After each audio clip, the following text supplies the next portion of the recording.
Sir నేను ప్రజావానికి వచ్చిన మాది Nizamabad district Mopal mandal Kulaspur village. Sir నేను జాబ్ గురించి వచ్చిన సార్. నేను గవర్నమెంట్ ఎంప్లాయ్మెంట్ సీనియారిటీ ప్రకారము జాబ్ కావాలని చెప్పి వికలాంగుల సంక్షేమ శాఖలో పెట్టుకున్నా. ఎంప్లాయ్మెంట్ కార్డు సీనియారిటీ 20 సంవత్సరాల సీనియారిటీ ఉంది. ఇప్పుడు నేను తిరగబట్టి గత 3 సంవత్సరాల నుంచి తిరుగుతూనే ఉన్నా.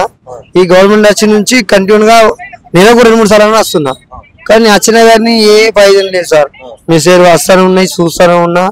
లెటర్లు కూడా పంపిస్తారు, ఆ లెటర్లు కూడా రెస్పాన్స్ లేదు. మేమేం చేయాలి, అక్కడ నుంచి ఇస్తే మేము ఇస్తాం, లేకుంటే లేదని చెప్తున్నారు. ఒకటి ఏంటి సార్, ఈయన తిరగంగా ఇచ్చింది ఏంటిదంటే ఒక బండి ఇచ్చిండ్రు, జూపిటర్ బండి ఇచ్చిండ్రు. పెట్రోల్ ఫ్రీ లేదు, పెట్రోల్ నేనే పోసుకోవాలా. ఆ ఇచ్చే పింఛన్ 6,000 ఇస్తా అని చెప్పి బడ్జెట్ అన్న 6,000 అన్న పెట్టి ఆ 1 నుంచి 15 తారీఖు లోపిస్తే చాలా సేఫ్టీ. కానీ మరీ దూరం లేట్ గా ఇస్తే కూడా పింఛనే సార్ 26 అయితే లేకుంటే ఫస్ట్ అవుతుంది, ఇక దాడిపోతుంది. ఇప్పుడు ఇంకా 2-3 నెలల బాకీ ఉంది. 3 నెలల బాకీ ఉన్నది. గవర్నమెంట్ ఇస్తున్న బాకీ 1.5 సంవత్సరం దాడికి, అది కూడా బాకీ. కానీ ఈ బ్యాక్లాగ్ పోస్టులలో మరీ ఘోరం సార్. అది కోట్ల కేసు నడుస్తున్నాయి, వాళ్ళు ఇయ్యరు చెయ్యరు. ఆఖరికి కాండకు బేసిక్లన్నా అవుట్ సోర్సిందన్నా ఇయ్యమని చెప్పి కూడా ఇది నేను అచ్చుడు 20 సార్లు వస్తున్నాయి. 20 సార్లు అయిపోయింది ప్రజావానికి. వీడికి నిజామాబాద్ రాజీవ్ గాంధీ మంత్రి మా జిల్లా కలెక్టర్ దగ్గర కూడా పవర్ కూడా 20-30 సార్లు అయిపోయింది. జిల్లా కలెక్టర్ కు సంవత్సరానికి 4 జాబులు కేటాయించే అధికారం ఉంటది. కానీ అది ఏడవుతుందో, అది ఏమైతుందో అన్నది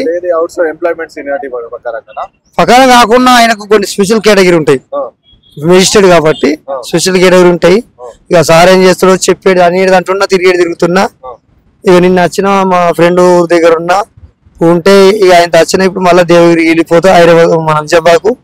కానీ ఇచ్చేది ఏదో సార్, ఒక 10,000 కానీ 5,000 కానీ ఎంఆర్ ఆఫీసులో కానీ మండల ఆఫీసులో కానీ అవుట్ సోర్ కింద ఇచ్చిన సరే సార్ బతుకుతాం. నేను బతుకుతాను, నా ఫ్యామిలీ మా నాన్న అందరం బతుకుతాం సార్. ఉన్నది మెయిన్ అది. తిరిగి ఈ యొక్క కాళ్ళకు చెప్పులు కూడా ఉండయి సార్, వేసుకోను నేను. నాకు చిన్నప్పటి నుంచి అలవాట్లేదు. ఏదన్నా చిన్నగా మామూలుగా ఏదన్నా అవుట్ సోర్ కింద ఇస్తే ఈ కాంగ్రెస్ ప్రభుత్వానికి నేను రుణపడి ఉంటా. 2 ముఖ్యం ఏంటిదంటే డిగ్రీ సార్, డిగ్రీ ఉంది. కానీ వీళ్ళు చేసేది ఏంటి సార్, రేవంత్ ప్రభుత్వం ఏం చేస్తుంది అంటే రుణమాఫీ చేసి చాలా తప్పు పని చేసింది సార్. చెయ్యగా అద్దంటలేం, మరి ఇచ్చేదేదో వికలాంగులు కూడా 4,000, 6,000 వృద్ధులకు అలా ఇచ్చని చెప్పి అవన్నీ ఈ బడ్జెట్ లో పెడతాడని ఆశ అంతరం టీవీలో మొక్క పెట్టుకుని వస్తే మరి అన్న సపోర్ట్ లేదు. ఎంప్లాయీస్ కూడా జీతాలు లేవు, మీకు కూడా లేవు. మరి వాళ్ళకి ఇవ్వకుండా గవర్నమెంట్ ఎందుకున్నట్టు? ఇక అప్పుల కుప్ప అయితే ఉన్న పైసలన్నీ లక్షల కోట్లు ఉన్నోడికి, భూములు ఉన్నోడికి మాఫీ చేసిన కదా. ఇక డిగ్రీలు ఫీజులు చదువుకున్న వికలాంగులకు, నాసుంటి సోదరి వికలాంగులు చాలా మంది ఉన్నారు సార్. కానీ వీళ్ళకి రాగలుగుతున్నా, వాళ్ళు రాలేకపోతున్నారు. ఉన్న ఫ్యాంటైజ్ సార్. నాకు అన్ని రూట్ తెలుసు కాబట్టి ఇంత దూరం తిరుగుతున్నా. ఇక ఇది కాకపోతే ట్రిబ్యునల్ కోర్టుల ఫైల్ దాఖలు చేస్తా, హైకోర్టులో ఇస్తా, అవసరమంటే సుప్రీంకోర్టు దాకా పోతాయి. ఏమండి సార్, ఏది వికలాంగుల సంక్షేమ శాఖలో ఎంప్లాయ్మెంట్ సీనియారిటీ ప్రకారం జాబ్ నాకు అవుట్ సోర్ కింద ఇవ్వండి అని చెప్పి పెట్టుకుంటా సార్. అది మెయిన్. దాని గురించి కంపల్సరీ 6 దాకా పోవడానికి సిద్ధం ఉన్నా.